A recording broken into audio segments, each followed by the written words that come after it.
जब से सियासत कर रहा हूँ, मैं लोधना शहर में जहाँ भी जाता था ना, वहाँ पे एक डिमांड होती थी सबसे ज़्यादा कि जी इस अस्पताल को फैमिली अस्पताल बनवाएं। ओके, तो मुझे बहुत खुशी है कि ये ख्वाब इंशाअल्लाह ताला लोधना का पूरा होगा और आवाम के लिए बहुत सहूलत होगी। इसके अलावा एक एमरजेंसी का भी वो विंग बन रहा है छोटा, जिसके अंदर जो भी इमरजेंसी यहाँ पे होगी वो भी यहाँ पे आएगी। तो ये बहुत खुशी की बात है। पाकिस्तान तहरीक इंसाफ की हुकूमत काम पे लगी हुई है और काम ज़्यादा हमें जो हमें ज़्यादा इस वक्त इसके ऊपर हम फोकस कर रहे हैं।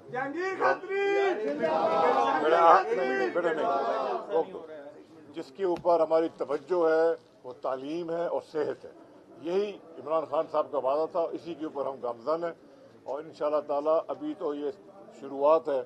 आइंदा 4-4.5 साल और हैं, उसमें आप देखेंगे कि अवामी खिदमत के लिए हम बहुत ज़बरदस्त किस्म के बड़े बड़े काम करेंगे इंशाअल्लाह।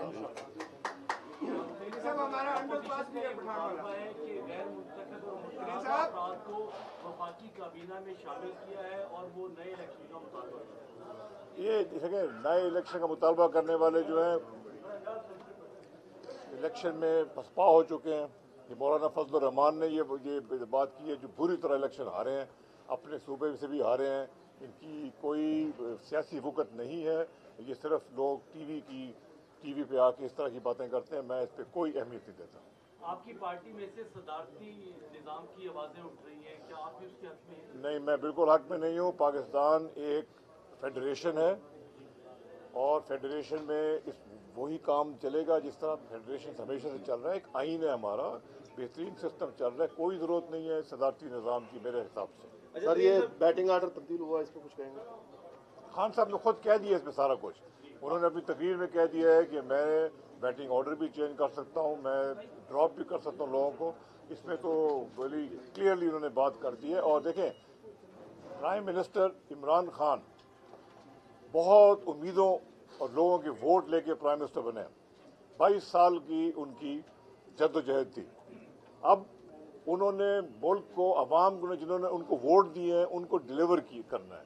वोट मिले हैं इमरान खान साहब के नाम पे। इमरान खान साहब उम्मीद की किरण है। इंशाअल्लाह ताला तमाम उम्मीदें जो लोगों की थी इमरान खान से वो पूरी करेंगे। और उसके लिए उनको अगर अपनी टीम चूज़ करनी पड़ेगी तो वो टीम चूज़ करेंगे, इसमें कोई बात नहीं है। और इंशाअल्लाह ताला बेहतर से बेहतर काम होगा और आप आइंदा आने वाले हफ्तों में, महीनों में देखेंगे कि आपको ग्राउंड पे नजर आएगा काम होता हुआ। अच्छा सर, स्पेकुलेशंस थी कि जो ये असद उमर साहब हैं, इनको हटाने में आपका कहीं ना कहीं इन्फ्लुएंस रहा है और आज आपने ट्वीट करके थोड़ा सा इसको वाजे भी किया है। तो सर कहीं ना कहीं लग रहा है आपकी पार्टी में बातें हो रही हैं, तो क्या कहेंगे? ये बिल्कुल, ये देखें, ये फिर भी ये जो एक सोशल मीडिया है ना, ये एक थोड़ी सी प्रॉब्लम मसला बन गया है, क्योंकि जो आदमी का दिल चाहता है वो सोशल मीडिया पे लिख देता है और सब लोग उसको पढ़ लेते हैं। जितनी ज़्यादा वो बात करेगा सनसनी अंगेज, उतनी ज़्यादा उसको रीट्वीट हो जाते हैं। तो ये और फॉल्स न्यूज़ भी बहुत ज़्यादा आती है। तो मुझे आज ज़रूरी था कि मैं वादे करूँ, असद उमर साहब हमारी पार्टी के सीनियर रुकन हैं, मेरे साथ कंधा पर कंधा हमने स्ट्रगल किए इमरान खान को वज़ीर आज़म बनाने की। उनका बड़ा करीबी किरदार है और वो हमारी पार्टी के इस वक्त भी उतने ही अहम रहनुमा हैं जितने पहले थे। अच्छा, पाकिस्तान के लिए जद्दोजहद की गई तो उस वक्त आप बैरून मुल्क इलाज पर भी थे, आपके जिस्म पर राउंड अबाउट 75 स्टिचेस लगे हुए थे। आपने वो हालात फेस किए, कंटेनर फेस किया। 2013 और 15 के जनरल बाई इलेक्शन में आपने अपने ट्रायल कोर्ट में केस फेस किया, 5-5 घंटे कोर्ट में खड़े होके 19 स्टिचेस के साथ आपने नया पाकिस्तान के लिए सवाल ठहर जाए भाई, आप अपना काम करें ना, ये क्या बात है? सवाल करने देना, सवाल ही करो, कंटेक्स्ट में यू आर नॉट प्रोफेशनल यार। जब आपने जद्दोजहद की, पाकिस्तान में पाकिस्तान तहरीक इंसाफ की हुकूमत बन गई, आपको कोर्ट से डिस्क्वालीफाई करके घर भेज दिया गया। आपकी कमी शिद्दत से महसूस करती है पीटीआई। इस दौरान अब आप क्या समझते हैं कि इमरान खान जो शदीद माली मुश्किलात का शिकार है लेकिन मुल्क को फिर भी वो लेकर चल रहे हैं किसी न किसी तरीके से, तो आप क्या समझते हैं कि पीटीआई की हुकूमत इस माली मुश्किलात से पाकिस्तान को निकाल के ले जाएगी? 100% मुझे पूरा यकीन है।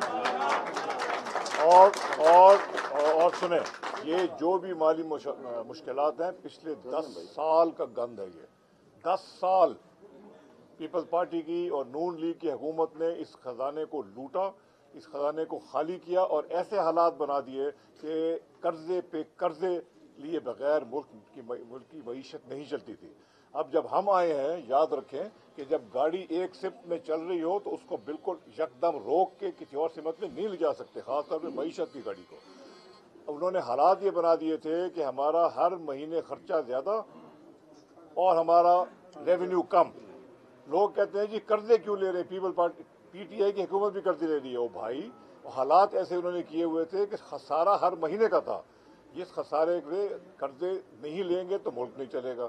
मगर ये मैं आपको यकीन दिला दूं कि जो इस तरह से हम काम कर रहे हैं, हमारे इंशाल्लाह ताला रेवेन्यू बढ़ेगा, खर्चे हम कम करेंगे और मईशत जो है उसका पहिया भी तेजी से गर्दिश करेगा। और बहुत जल्दी आपको सब देखेंगे ग्राउंड पे सर, इंशाल्लाह ताला कर्जों का जो लेना है वो कम होता जाएगा और हमारे रिजर्व बढ़ेंगे, हमारी एक्सपोर्ट्स बढ़ेंगी, इसमें मुझे कोई शक नहीं है। मगर याद रखें, एकदम ये नहीं होता कि एक फैक्ट्री अगर $100 की एक्सपोर्ट कर रही है तो वो बटन दबा के 500 पे चली जाए। वहाँ पे उसको बिल्डिंग बनानी पड़ती है, मशीनरी लगानी पड़ती है, एक्सपोर्ट के लिए ऑर्डर लेने पड़ते हैं। ऑर्डर्स आ रहे हैं, इंशाल्लाह ताला आप देखेंगे कि एक्सपोर्ट्स भी बढ़ेंगी।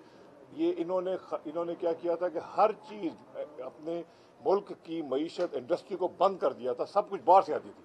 हम इंशाल्लाह ऐसी पॉलिसी बनाएंगे, इस बजट में आप देखेंगे कि मुल्क की इंडस्ट्री चले ताकि मुल्क में नौकरियां मिले, एक्सपोर्ट्स बढ़े। सर, आवाम की चीखें निकली हुई हैं महंगाई से, थोड़ा सा टाइम दे दें कि कब तक महंगाई खत्म हो जाएगी। देखिए ये कोई भी नहीं कह सकता, मगर महंगाई में बहुत वाज़ेह फर्क पड़ेगा, आप खुद फील होगा। सर वज़ीर आला पंजाब के सर से लटकती तलवार जो है वो हट गई है या हमारे वज़ीर आला पंजाब कहीं नहीं जा रहे हैं, ये बिल्कुल गलत स्पेकुलेशन है। ये नून वाले ये बात बार बार करते हैं गैर मुस्तहकम करने के लिए, मगर आपको सबको मैं बता रहा हूँ कि उस्मान बुज़दार साहब चीफ मिनिस्टर हैं और रहेंगे। सर असद उमर के बारे में भी यही बातें की जा रही थी कि वो कहीं नहीं जा रहे। उन्होंने भी कहा था कि ऐसा कुछ नहीं है, मैं जब भी गैर मुल्क आता हूँ तो अब मैं इसे आप जब मेरे से क्या सवाल पूछा है, मैंने जवाब दे दिया।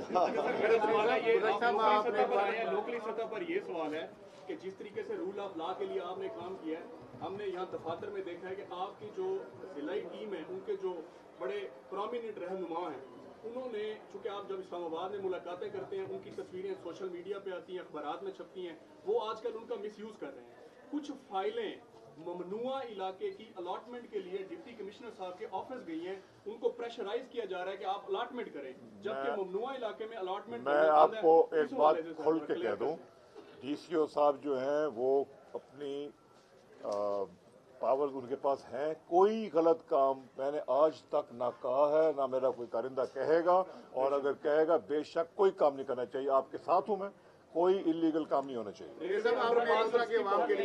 लगे हुए उसके पीछे, उसके ऊपर भी लगे हुए। Thank you.